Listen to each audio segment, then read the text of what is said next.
ಕುತ್ತಿಗೆಯ ಭಾಗ ಕೈಕಾಲುಗಳು ಕಪ್ಪಾಗಿದ್ದರೆ ಈ ರೆಮಿಡಿನ ಬಳಸಿ ಖಂಡಿತವಾಗ್ಲೂ ನೀವೇ ಆಶ್ಚರ್ಯ ಪಡ್ತೀರಾ ಅಂತ ರಿಸಲ್ಟ್ ಬರುತ್ತೆ.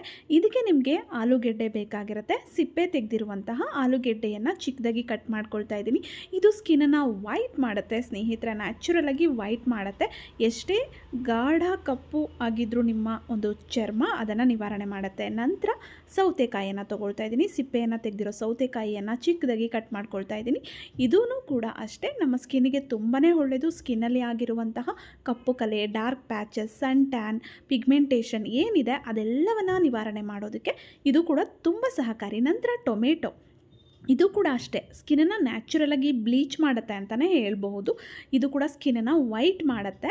ಆ ಸ್ಕಿನ್ನಲ್ಲಿ ಏನಾದರೂ ಡ್ಯಾಮೇಜಸ್ ಇದ್ದರೆ ಅದನ್ನು ಸರಿಪಡಿಸುತ್ತೆ ಅಂತಲೇ ಹೇಳ್ಬೋದು.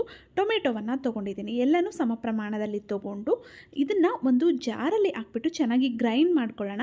ನೀರನ್ನು ಮಿಕ್ಸ್ ಮಾಡೋ ಅವಶ್ಯಕತೆ ಇರಲ್ಲ, ಇದರಲ್ಲೇ ನೀರಿನ ಅಂಶ ಇರುತ್ತೆ. ಎಷ್ಟು ನೈಸಿಗೆ ಸಾಧ್ಯನೋ ಅಷ್ಟು ನೈಸಿಗೆ ಇದನ್ನು ಗ್ರೈಂಡ್ ಮಾಡ್ಕೊಳ್ಳಿ. ಇದನ್ನು ಫಿಲ್ಟ್ರ್ ಮಾಡೋ ಅವಶ್ಯಕತೆ ಇಲ್ಲ. ಇದನ್ನು ನೀವು ಫ್ರಿಜ್ಜಲ್ಲಿ ಇಟ್ಕೊಂಡು ನೀವು ಬಳಸಬಹುದು. ಯಾವ ರೀತಿ ಬಳಸಬೇಕು ಅಂತ ಕೂಡ ನಾನು ಹೇಳ್ತೀನಿ. ಇದನ್ನು ನಿಮ್ಮ ಫುಲ್ ಬಾಡಿಗೂ ಕೂಡ ನೀವು ಅಪ್ಲೈ ಮಾಡ್ಕೋಬೋದು. ಮುಖಕ್ಕೆ, ಕೈಕಾಲುಗಳಿಗೆ, ಕುತ್ತಿಗೆಯ ಭಾಗಕ್ಕೆ ಎಲ್ಲ ನೀವು ಅಪ್ಲೈ ಮಾಡ್ಕೋಬಹುದು. ನೋಡಿ ಇವಾಗ ರೆಡಿಯಾಗಿದೆ. ಇದನ್ನು ಯಾವ ರೀತಿ ಬಳಸಬೇಕು? ಮನೆಯಲ್ಲಿ ಅಕ್ಕಿ ಹಿಟ್ಟು ಇರುತ್ತೆ, ಕಡಲೆ ಹಿಟ್ಟಿರುತ್ತೆ, ಹೆಸರು ಕಾಳು ಹಿಟ್ಟಿರುತ್ತೆ, ಯಾವುದನ್ನಾದರೂ ತೊಗೊಳ್ಳಿ. ಯಾವುದನ್ನಾದರೂ ಒಂದನ್ನು ತೊಗೊಳ್ಳಿ ಅಥವಾ ಎಲ್ಲವನ್ನು ಸ್ವಲ್ಪ ಸ್ವಲ್ಪ ಬೇಕಿದ್ದರೂ ತೊಗೊಳ್ಬಹುದು. ನಾನಿವಾಗ ಇಲ್ಲಿ ಕಡಲೆ ಹಿಟ್ಟನ್ನು ತೊಗೊಳ್ತೀನಿ. ನೋಡಿ, ಮೊದಲು ನಾವಿವಾಗ ಗ್ರೈಂಡ್ ಮಾಡ್ಕೊಂಡಿದ್ದೀವಲ್ಲ ಆ ಮಿಶ್ರಣವನ್ನು ಒಂದು ಬೌಲ್ಗೆ ಹಾಕ್ಕೊಳ್ತಾ ಇದ್ದೀನಿ. ನಂತರ ನಮ್ಮ ಕೈಕಾಲುಗಳಿಗೆ, ಮುಖದ ಭಾಗಕ್ಕೆ ಅಥವಾ ಕುತ್ತಿಗೆಯ ಭಾಗಕ್ಕೆ ಎಷ್ಟು ಪ್ರಮಾಣದಲ್ಲಿ ಕಡಲೆ ಹಿಟ್ಟು ಬೇಕಾಗುತ್ತೋ ಅಷ್ಟು ಕಡಲೆ ಹಿಟ್ಟು ಅಥವಾ ಅಕ್ಕಿ ಹಿಟ್ಟು ಅಥವಾ ಹೆಸರು ಕಾಳು ಹಿಟ್ಟು ಯಾವುದನ್ನು ತೊಗೊಂಡ್ರೂ ಓಕೆ, ಅಥವಾ ಎಲ್ಲವನ್ನು ಸ್ವಲ್ಪ ಸ್ವಲ್ಪ ಕೂಡ ಹಾಕ್ಕೊಳ್ಬಹುದು.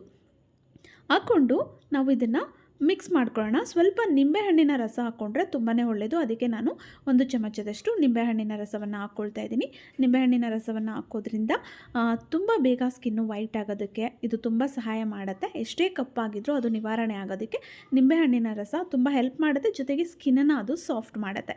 ಈ ರೆಮಿಡಿನ ಬಳಸಿ ನಿಮ್ಮ ಸ್ಕಿನ್ನಲ್ಲಿ ಎಷ್ಟೋ ಚೇಂಜಸ್ ಗೊತ್ತಾಗುತ್ತೆ. ನಂತರ ಸ್ವಲ್ಪ ಅರಿಶಿಣವನ್ನು ಹಾಕ್ಕೊಂಡ್ರೆ ಸ್ಕಿನ್ನಿಗೆ ತುಂಬಾ ಒಳ್ಳೆಯದು. ನಮ್ಮೆಲ್ಲರಿಗೂ ಗೊತ್ತು, ಇದು ಸ್ಕಿನ್ನನ್ನು ವೈಟ್ ಮಾಡುತ್ತೆ. ಜೊತೆಗೆ ಇದು ಸ್ಕಿನ್ನಲ್ಲಿ ಏನಾದರೂ ಡ್ಯಾಮೇಜಸ್ ಇದ್ದರೆ, ಅಲರ್ಜಿ ಇದ್ದರೆ ಅದನ್ನೆಲ್ಲ ನಿವಾರಣೆ ಮಾಡೋದಕ್ಕೆ ತುಂಬ ಸಹಾಯ ಮಾಡುತ್ತೆ. ಇದನ್ನು ಚೆನ್ನಾಗಿ ಮಿಕ್ಸ್ ಮಾಡ್ಕೊಳ್ಳಿ. ಒಂದು ಪ್ಯಾಕ್ ಅದಕ್ಕೆ ಬರೋ ರೀತಿ ಎಲ್ಲವನ್ನು ಮಿಕ್ಸ್ ಮಾಡಿಕೊಂಡು ನಿಮ್ಮ ಮುಖದ ಭಾಗ, ಕುತ್ತಿಗೆಯ ಭಾಗ, ಕೈಕಾಲುಗಳೆಲ್ಲ ಅಪ್ಲೈ ಮಾಡ್ಕೊಳ್ಳಿ. ಡ್ರೈ ಆಗೋವರೆಗೂ ಹಾಗೆ ಬಿಟ್ಟು ನಂತರ ಸ್ವಲ್ಪ ಮಸಾಜ್ ಮಾಡಿ, ನೀರನ್ನು ಅಪ್ಲೈ ಮಾಡ್ಕೊಂಡು ಮಸಾಜ್ ಮಾಡಿ ಇದನ್ನು ನೀವು ವಾಶ್ ಮಾಡಿ. ನೀವು ಸ್ನಾನ ಮಾಡುವಾಗೆಲ್ಲ ಇದನ್ನು ಬಳಸ್ಬೋದು. ನಂತರ ನೀವು ಸೋಪನ್ನು ಬಳಸ್ತಾ ಇದ್ದರೆ ತುಂಬಾ ಒಳ್ಳೆಯದು. ಫಸ್ಟೇ ಸೋಪನ್ನು ಯೂಸ್ ಮಾಡ್ಕೊಂಬಿಡಿ. ನಂತರ ಇದನ್ನು ಅಪ್ಲೈ ಮಾಡಿಕೊಂಡು ಡ್ರೈ ಆಗೋವರೆಗೂ ಹಾಗೆ ಬಿಟ್ಟು ನಂತರ ನೀವು ಸ್ನಾನ ಮಾಡಿ. ತುಂಬಾ ಒಳ್ಳೆಯದು. ಬರೀ ಕೈಗಳಿಗೆ ಹಚ್ಕೋಬಹುದು, ಕಾಲುಗಳಿಗೆ ಬೇಕಿದ್ರೂ ಹಚ್ಕೋಬಹುದು. ಕಾಲುಗಳು ಕೂಡ ಸನ್ ಟ್ಯಾನ್ ಆಗಿಬಿಟ್ಟಿರುತ್ತೆ.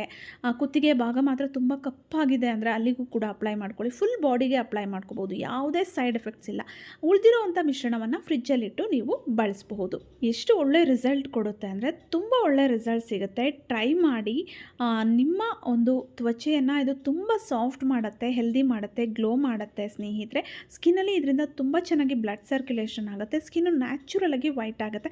ಇದನ್ನು ನೀವು ಪ್ರತಿದಿನ ಬಳಸಿ ಅಥವಾ ದಿನ ಬಿಟ್ಟು ದಿನ ಕೂಡ ನೀವು ಬಳಸಬಹುದು. ತುಂಬ ಒಳ್ಳೆಯದು ಸ್ನೇಹಿತರೆ. ವಿಡಿಯೋ ಇಷ್ಟ ಆಗಿದೆ ಅಂದ್ಕೊಳ್ತೀನಿ. ಇಷ್ಟ ಆಗಿದ್ದರೆ ವಿಡಿಯೋವನ್ನು ಲೈಕ್ ಮಾಡಿ, ಶೇರ್ ಮಾಡಿ. ಅನಿಸಿಕೆ ಅಭಿಪ್ರಾಯಗಳನ್ನು ದಯವಿಟ್ಟು ಕಮೆಂಟ್ ಬಾಕ್ಸಲ್ಲಿ ಕಮೆಂಟ್ ಮಾಡಿ ತಿಳಿಸಿ. ನನ್ನ ಚಾನಲಲ್ಲಿ ಈ ರೀತಿಯ ಸಾಕಷ್ಟು ಒಳ್ಳೆ ವೀಡಿಯೋಸ್ಗಳಿದೆ. ಫ್ರೀ ಇದ್ದಾಗ ನೋಡ್ತಾ ಇರಿ, ಸಪೋರ್ಟ್ ಮಾಡ್ತಾ ಇರಿ. ಮತ್ತೆ ಭೇಟಿಯಾಗೋಣ. Thank you.